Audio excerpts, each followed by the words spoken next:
Hi all, welcome to comet educator. അപ്പം ഇന്നത്തെ ക്ലാസ്സിൽ നമ്മൾ ഡിസ്കസ് ചെയ്യാൻ വേണ്ടി പോകുന്നത് PYQ ആണ്. കുറച്ച് പ്രോബ്ലംസ് ആണ്, PYQമായിട്ട് റിലേറ്റ് ചെയ്തിട്ടുള്ള കുറച്ച് പ്രോബ്ലംസ് ആണ് നമ്മൾ നോക്കാൻ വേണ്ടി പോകുന്നത്. അപ്പം നമുക്ക് ഫസ്റ്റത്തെ ക്വസ്റ്റ്യൻ ഒന്ന് നോക്കാം. ഇത് category number 189/2019 head of section in commercial പ്രാക്ടീസിന് ചോദിച്ചിരിക്കുന്ന ഒരു ക്വസ്റ്റ്യൻ ആണ്. അപ്പം നമ്മൾ ഇതുപോലെ ക്വസ്റ്റ്യൻസ് മുൻപും നമ്മൾ വീഡിയോസ് ചെയ്തിട്ടുണ്ട്. കാണാത്തവരുണ്ടെങ്കിൽ കാണുക. നമ്മൾ ഐ ബട്ടണിലും അതുപോലെ തന്നെ എൻ്റെ സ്ക്രീനിലും അതിൻ്റെ ലിങ്ക് പ്രൊവൈഡ് ചെയ്യുന്നതായിരിക്കും. അപ്പം നമുക്ക് ക്ലാസ്സിലേക്ക് പോവാം. ഫസ്റ്റ് നമുക്ക് ക്വസ്റ്റ്യൻ നോക്കാം. ക്വസ്റ്റ്യൻ കാണുമ്പോൾ കുറച്ച് ലെങ്തിയാണ് തോന്നുമെങ്കിലും ഈസി ആയിട്ടുള്ള ഒരു ക്വസ്റ്റ്യൻ ആണ്.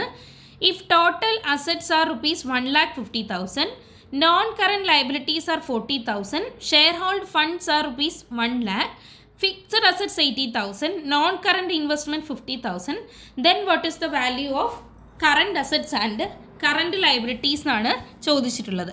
അപ്പോൾ ഇവിടെ നമുക്ക് ടോട്ടൽ അസറ്റ്സ് തന്നിട്ടുണ്ട്. ഫസ്റ്റ് നമുക്ക് കറണ്ട് അസറ്റ് കണ്ടുപിടിക്കാം. കറണ്ട് അസറ്റ്സ് എത്രയാണെന്നുള്ളത് കണ്ടുപിടിക്കാം. അപ്പോൾ നമുക്കറിയാം കറണ്ട് അസറ്റ്സ് എന്ന് പറയുന്നത് എത്രയാണ്? Total assets minus fixed assets ആയിരിക്കും നമുക്ക് കിട്ടേണ്ട കറണ്ട് അസറ്റ്, അല്ലേ? അപ്പോൾ ഇവിടെ നമുക്കറിയാം ടോട്ടൽ അസറ്റ് നമുക്ക് തന്നിട്ടുണ്ട് എത്രയാണ്? 1,50,000. 1,50,000 തന്നിട്ടുണ്ട്. പിന്നെ നമ്മൾക്ക് ഫിക്സഡ് അസറ്റ്സ് നോക്കാം. ഇവിടെ നമ്മൾക്ക് അതും തന്നിട്ടുണ്ട്. അതായത് ഫിക്സഡ് അസറ്റ്സ് 80,000 തന്നിട്ടുണ്ട്. Non current investment. അപ്പോൾ ഈ ഫിക്സഡ് അസറ്റ്സിൽ non current investment, long term investment ഒക്കെ ഇതിൽ വരുന്നതാണ്. അപ്പോൾ നമ്മൾ 80,000 + 50,000 ചെയ്യണം.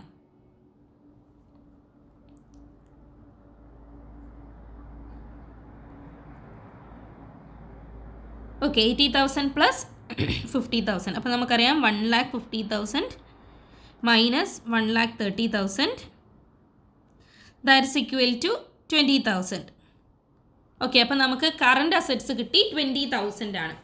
ഇനി നമ്മൾ കണ്ടുപിടിക്കേണ്ടത് കറണ്ട് ലൈബിലിറ്റീസ് ആണ്.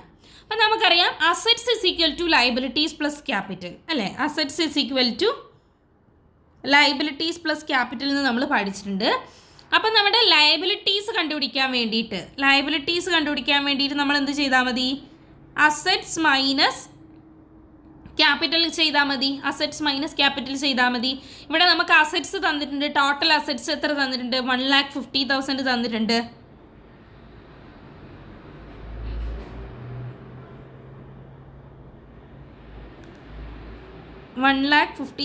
തന്നിട്ടുണ്ട്. Okay, then share holders fund എന്നുള്ളതാണ് നമ്മുടെ ക്യാപിറ്റൽ, അല്ലേ? ഇവിടെ ഷെയർ ഹോൾഡേഴ്സ് ഫണ്ട് എന്ന് തന്നിട്ടുണ്ട്. അപ്പോൾ അതായിരിക്കും നമ്മുടെ ക്യാപിറ്റൽ. അപ്പം 1 lakh. അപ്പോൾ 1 lakh ചെയ്ത് കഴിഞ്ഞപ്പം നമുക്ക് എത്ര കിട്ടി? 50,000 എന്താണ് ഇവിടെ? ടോട്ടൽ ലയബിലിറ്റീസ് ആണ്, അല്ലേ? 50,000 എന്ന് പറയുന്നത് ടോട്ടൽ ലയബിലിറ്റീസ് ആണ്. നമ്മളോട് കണ്ടുപിടിക്കാൻ പറഞ്ഞിട്ടുള്ളത് കറണ്ട് ലയബിലിറ്റീസ് ആണ്. അപ്പം നമ്മൾ എന്ത് ചെയ്യണം? കറണ്ട് ലയബിലിറ്റീസ് കണ്ടുപിടിക്കാൻ വേണ്ടിയിട്ട് current liabilities is equal to 50,000 minus നമുക്ക് എത്രയാണ് നോൺ കറണ്ട് ലയബിലിറ്റീസ് തന്നിട്ടുള്ളത്? 40,000. ഇവിടെ ക്വസ്റ്റ്യനിൽ തന്നിട്ടുണ്ട് 40,000. അപ്പോൾ 50,000 minus 40,000 that is equal to 10,000. Okay, അപ്പം നമുക്ക് കിട്ടി current assets 20,000, then current liabilities 10,000. അപ്പോൾ കറക്റ്റ് ആൻസർ ഇവിടെ കൊടുത്തിട്ടുണ്ട്. ഓപ്ഷൻ ഡി ആണ്. കാണുമ്പോൾ നമുക്ക് കൺഫ്യൂഷനായി തോന്നുകയാണെങ്കിലും ഈസി ആയിട്ട് നമുക്ക് സോൾവ് ചെയ്യാം. ഫസ്റ്റ് നമ്മൾ എന്ത് ചെയ്യാം? ടോട്ടൽ അസറ്റ്സിൽ നിന്നും ഫിക്സഡ് അസറ്റ്സ് കുറയ്ക്കുമ്പോൾ നമുക്ക് കറണ്ട് അസറ്റ്സ് കിട്ടും. പിന്നെ നമ്മൾ ടോട്ടൽ ലയബിലിറ്റീസ് കണ്ടുപിടിക്കുന്നു. അതിൽ നിന്നും നോൺ കറണ്ട് ലയബിലിറ്റീസ് കുറയ്ക്കുമ്പോൾ നമുക്ക് കറണ്ട് ലയബിലിറ്റീസ് കിട്ടും.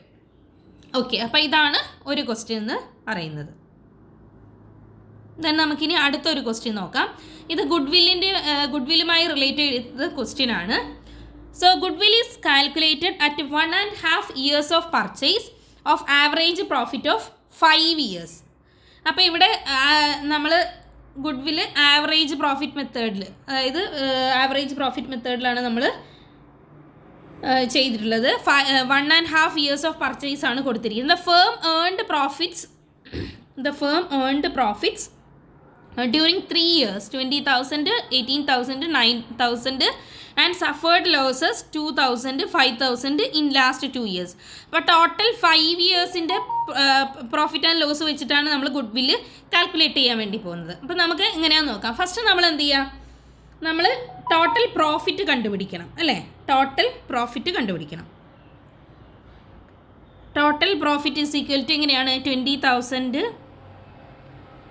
പ്ലസ് 18,000 പ്ലസ് 9,000 മൈനസ് 2 ലോസസ് നമുക്ക് വന്നിട്ടുണ്ട്. 2,000 പ്ലസ് 5,000 ലോസസ് നമ്മൾ മൈനസ് ചെയ്യണം. അപ്പോൾ ഇങ്ങനെ ചെയ്യുമ്പോൾ നമുക്ക് ടോട്ടൽ പ്രോഫിറ്റ് എത്ര കിട്ടും? ടോട്ടൽ പ്രോഫിറ്റ് ഇത് ചെയ്ത് കഴിയുമ്പോൾ നമുക്ക് 40,000 കിട്ടും. ഓക്കെ, 40,000. ഇനി നമ്മൾ എന്താണ് ചെയ്യേണ്ടത്? അപ്പോൾ നമ്മൾ ഇവിടെ ആവറേജ് പ്രോഫിറ്റ് മെത്തേഡാണ് യൂസ് ചെയ്യുന്നത്. സോ നമ്മൾ ആവറേജ് പ്രോഫിറ്റ് കണ്ടുപിടിക്കണം. Average profit is equal to 40,000 നമ്മുടെ total profit divided by the number of years. Number of years total 5 years ആണ്. അപ്പോൾ 5, അപ്പം 8,000 വരും. 8,000. അപ്പോൾ നമുക്ക് കിട്ടി ആവറേജ് പ്രോഫിറ്റ് എന്ന് പറയുന്നത് എത്രയാണ്? 8,000 ആണ്. ഇനി നമ്മൾ ഗുഡ് വില്ല് കണ്ടുപിടിക്കണം. Goodwill is equal to average profit into number of years of purchase.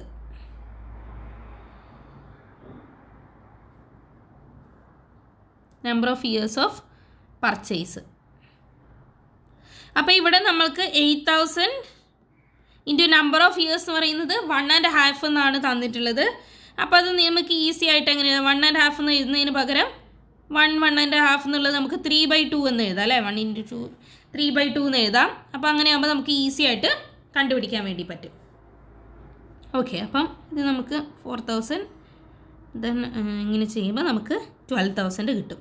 അപ്പോൾ നമുക്ക് ആൻസർ കിട്ടി. 12,000 ആണ് നമ്മുടെ ഗുഡ് വിൽ എന്ന് പറയുന്നത്. ആൻസർ ഓപ്ഷൻ എ ആണ്, 12,000.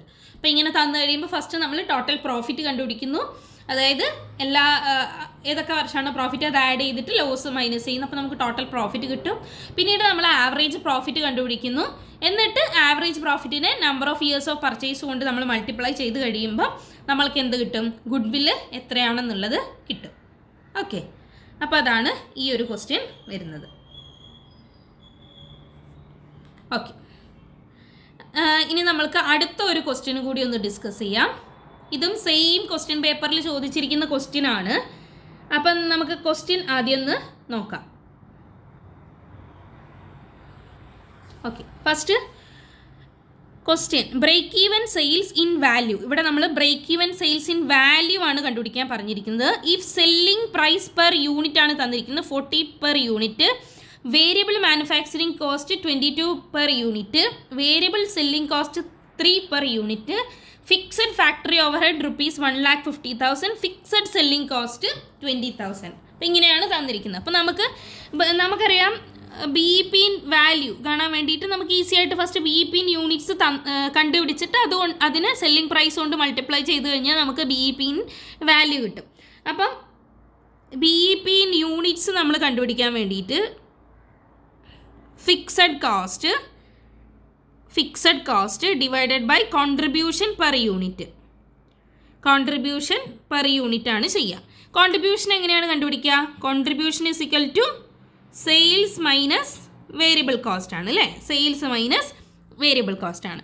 അപ്പോൾ ഇവിടെ നമുക്ക് സെയിൽസ് ഉണ്ട്, സെല്ലിംഗ് പെർ യൂണിറ്റ് ആണ്, കോൺട്രിബ്യൂഷൻ പെർ യൂണിറ്റ് ആണ് നമുക്ക് കണ്ടുപിടിക്കാനുള്ളത്. നമുക്കിവിടെ പെർ യൂണിറ്റ് ആണ് തന്നിരിക്കുന്നത്. So selling price per unit 40 ആണ്. ഇനി വേരിയബിൾ കോസ്റ്റ് നോക്കിക്കേ, ഡയറക്റ്റ് 22 എന്ന് എടുക്കാൻ വേണ്ടി പാടില്ല. ഇവിടെ വേരിയബിൾ മാനുഫാക്ചറിങ് കോസ്റ്റ് എന്നും വേരിയബിൾ സെല്ലിംഗ് കോസ്റ്റ് എന്നും കൊടുത്തിട്ടുണ്ട്. അത് രണ്ടും വേരിയബിൾ കോസ്റ്റിൻ്റെ പാർട്ടാണ്. അപ്പോൾ നമ്മൾ എന്ത് ചെയ്യണം? രണ്ടും കൂടിയിട്ടുള്ള കോസ്റ്റാണ് വരിക. അതായത് 25 റുപ്പീസാണ് എത്ര വരിക? വേരിയബിൾ കോസ്റ്റ് വരിക. അപ്പോൾ നമുക്ക് കോൺട്രിബ്യൂഷൻ എത്ര കിട്ടും? 15 എന്ന് കിട്ടും അല്ലേ? 15 റുപ്പീസാണ് കോൺട്രിബ്യൂഷൻ പെർ യൂണിറ്റ്. ഇനി നമ്മൾക്ക് ഫിക്സഡ് കോസ്റ്റ് നമുക്ക് നോക്കാം. എത്രയാണ് നമ്മുടെ ഫിക്സഡ് കോസ്റ്റ്? ഇവിടെ നമുക്ക് അവസാനം തന്നിട്ടുണ്ട് അല്ലേ? Fixed factory overhead 1,60,000, fixed selling cost എത്രയാണ്? 20,000. അപ്പം 1,60,000 പ്ലസ് 20,000, അതായത് 1,80,000 ആണ് എന്ത്? നമ്മുടെ ഫിക്സഡ് കോസ്റ്റ് എന്ന് പറയുന്നത്. ഇനി നമുക്ക് ബി പി ഇൻ യൂണിറ്റ്സ് കണ്ടുപിടിക്കാമല്ലോ അല്ലേ? ഫിക്സഡ് കോസ്റ്റ് എന്ന് പറയുന്നത് 1,80,000 ആണ്, divided by contribution per unit 15 ആണ്. ഓക്കെ, അപ്പോൾ ഇത് നമുക്ക് ചെയ്യുമ്പം ഇപ്പം 6 വെച്ച് കട്ട് ചെയ്യാം. ദെൻ 1 5 12. അപ്പോൾ നമുക്ക് കിട്ടി 12,000 യൂണിറ്റ്സ്. 12,000 യൂണിറ്റ്സ്. ഓക്കെ, അപ്പോൾ യൂണിറ്റ്സ് ആണ് നമ്മളോട് ക്വസ്റ്റ്യനിൽ ചോദിച്ചിരിക്കുന്നത്. ഇൻ വാല്യൂ ആണ്. അപ്പോൾ നമ്മൾ എന്ത് ചെയ്യണം?